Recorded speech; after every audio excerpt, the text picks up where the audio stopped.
भाइयों राम राम। ओम भूर्भुवः स्वः तत्सवितुर्वरेण्यं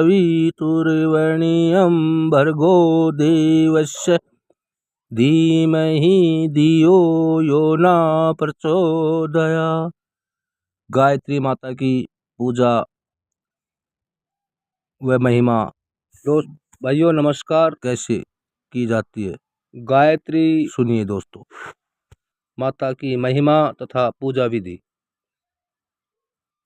इस स्टोरी में खोने से पहले चैनल को सब्सक्राइब और लाइक करें और एक प्यारा सा कमेंट करें।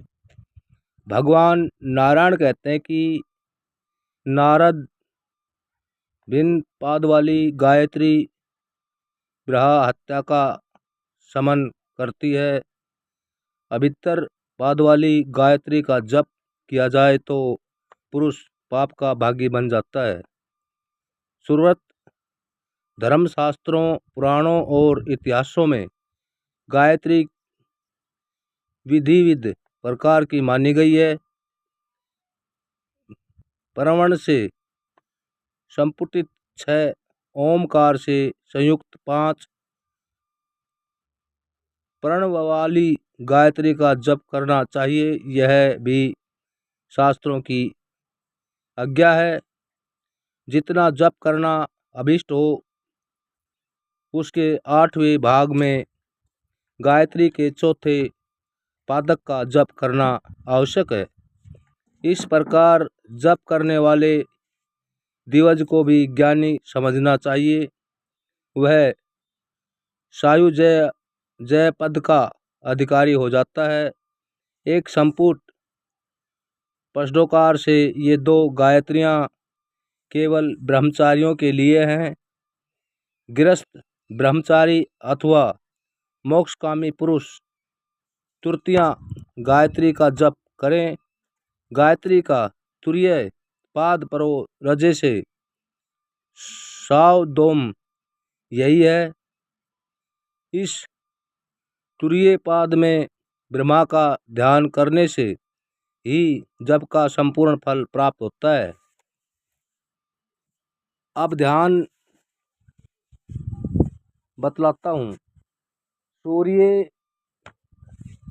चंद्रमा, अग्नि की तुलना करने वाला परमण स्वरूप अचिंत्यमय विकसित हृदयस्थ कमल ही जिनका आसन है। वे ब्रह्मा अचल परम सूक्ष्म ज्योति स्वरूप एवं सच्चिदानंद में है। वह मेरी प्रसन्नता के साधक बने। त्रिशूल, योनि, सुरभि, यक्ष, माला, लिगड़ और अम्बुज ये 7 मुद्राएं तुरीय गायत्री को प्रदर्शित करनी चाहिए। संध्या को ही गायत्री कहते हैं। इसका रूप सच्चिदानंद में है। अतः द्विज को चाहिए कि भक्ति पूर्वक इन गायत्री देवी का नित्य पूजन और नमन करें। मन में ध्यान करके 5 प्रकार के उपचारों से इनकी मानसिक पूजा की जाती है। मैं पृथ्वी स्वरूपिणी देवी को गंध अर्पण करता हूँ। उन्हें बार बार नमस्कार करता हूँ। हैं आकाश स्वरूपिणी देवी को पुष्प समर्पण करता हूँ। उन्हें बार बार नमस्कार है। यह इस वायु स्वरूपिणी देवी को धूप दर्प अर्पण करता हूँ। उन्हें बार बार नमस्कार है। इन अग्नि स्वरूपिणी देवी को दीप प्रदान करता हूँ। उन्हें बार बार नमस्कार है। वह अमृत स्वरूपिणी देवी को नैवेद्य अर्पण करता हूँ। उन्हें बार बार नमस्कार है। यह र ल व हैं। इनका उच्चारण करके पुष्पांजलि अर्पित करना चाहिए। इस प्रकार मानसिक पूजा करने के उपरांत मुद्रा प्रसिद्ध करें। फिर मन से देवी का ध्यान करते हुए मुख से मंत्रों का धीरे धीरे उच्चारण करें। सिर और गिरवा को कपाना निषेध है। दांत न दिखाएं, अर्थात ठठाकर हंसे नहीं। विधि के साथ 108, 28 अथवा अक्षत हो तो 10 बार ही गायत्री का जप करें।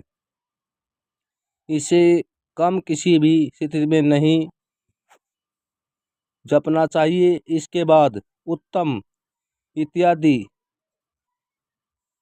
अनुवाक्रिक का मंत्र पढ़कर देवी का विसर्जन किया जाता है।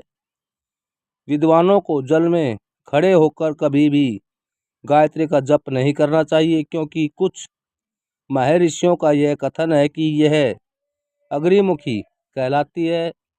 जप के बाद सुरभि, ज्ञान, सुरप, कुरम, योनि, पंकज, लिगड़ और निर्वण ये 8 मुद्राएं प्रसिद्ध करें। तदंतर इस प्रकार क्षमा प्रार्थना करें। कश्यप के प्रति प्रिय भाषण करने वाली देवी, मेरे उच्चारण करने में जो अक्षर, पद, स्वर और व्यंजन की त्रुटि हो गई हो वह सब आप क्षमा करने की कृपा करें। महामुने उसे तदंतर गायत्री तर्पण करने का नियम है। इसका गायत्री छंद विश्वामित्र ऋषि कहे गए हैं। सविता देवता तर्पण करने के लिए इनका विनियोग किया जाता है।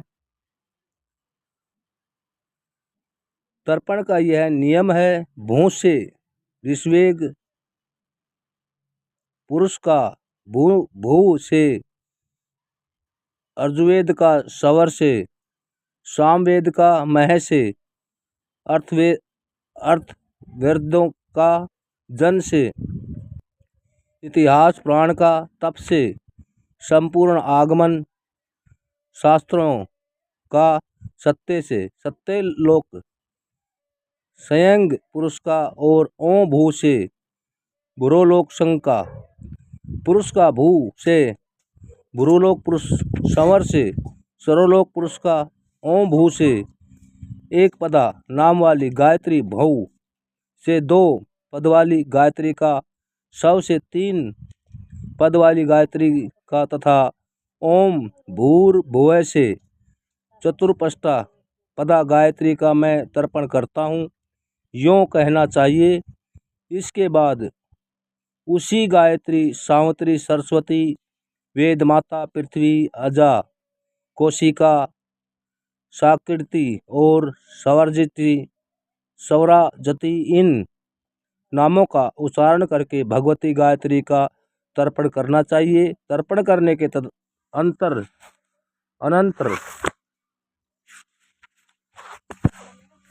जात, वेद, सैं आदि ऋषिचा पाठ करना आवश्यक है। विद्वान पुरुष शांति के लिए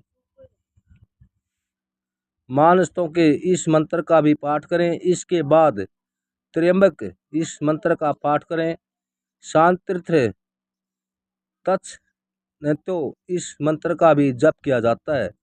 इसके बाद देवा गातु इस मंत्र को पढ़कर अपने दोनों हाथों से संपूर्ण शरीर का स्पर्श करें। फिर सयोना पृथ्वी इस मंत्र को पढ़कर पृथ्वी देवी को प्रणाम करने का विधान है। श्रेष्ठ दिवज को चाहिए कि वे प्रणाम करते समय नियम पूर्वक अपने नाम और गोत्र का उच्चारण कर लें।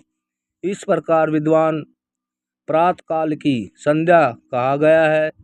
संध्या कर्म समाप्त करके समय अग्निहोत्र भी करें। होम करने के पश्चात सावधान होकर 5 देवताओं की पूजा करनी चाहिए। ये 5 देवता हैं भगवती, शिवा, शंकर, गणेश, सूर्य और विष्णु। पुरुष शुद्ध वहित मूल मंत्र अथवा ऋषि चैत्य इस मंत्र से पूजा की जाती है। मंडल के मध्य भाग में भवानी की पूजा होनी चाहिए। ईशा कोण में माधवी की, अग्नि कोण में गिरिजा, पति शंकर जी की, नेत्र कोण में गणेश जी की और वायु कोण में सूर्य की क्रम स्थापना करें, पूजा करें। 16 प्रकार के उपचारों से 16 ऋचाओं का पाठ करके मनुष्य इन देवताओं को वस्तु अर्पण करें। सर्वप्रथम देवी पूजा करके क्रमश अन्य देवताओं का पूजन करना चाहिए। कारण देवी की पूजा से बढ़कर पुण्य कहीं भी नहीं दिखाई पड़ता, इसलिए संध्याओं में संध्या की उपासना की जाती है। अक्षत से भगवान विष्णु की, तुलसी से गणेश जी की, दुर्वा से और दुर्गा की, और केतकी पुष्पों से शंकर की पूजा नहीं करनी चाहिए। मालती, चमेली, कुटज, पनस, किंसुक, कुबुल, कूंद, लोध, करवीर, शिंपा, अपराजिता, अग्रजस्ते, मंदार, सिंधुवार, पलाश, दुर्वा, बिलव पत्थर, कुश की मंजरी, सल की, माधवी, मंदार का पुष्प, केतकी, कचानार, कदम, नागकेसर, चंपा, जूही और तगर आदि पुष्प भगवती को अत्यंत प्रिय हैं। गूगल से भगवती के लिए धूप और तिल के तेल से दीपक प्रज्वलित करना चाहिए। इस प्रकार देवी की पूजा करके मूल मंत्र जप करें। बुद्धजन यों पूजा समाप्त करने के बाद ही वेद के अध्ययन में तत्पर हो। इसके बाद अपनी वृत्ति के अनुसार अपवर्ग का साधन करने के लिए तत्व में प्रवृत्त होना चाहिए। विद्वान पुरुष दिन के तीसरे भाग में नियम पूर्वक इसका तप का अवकाश प्राप्त करता है।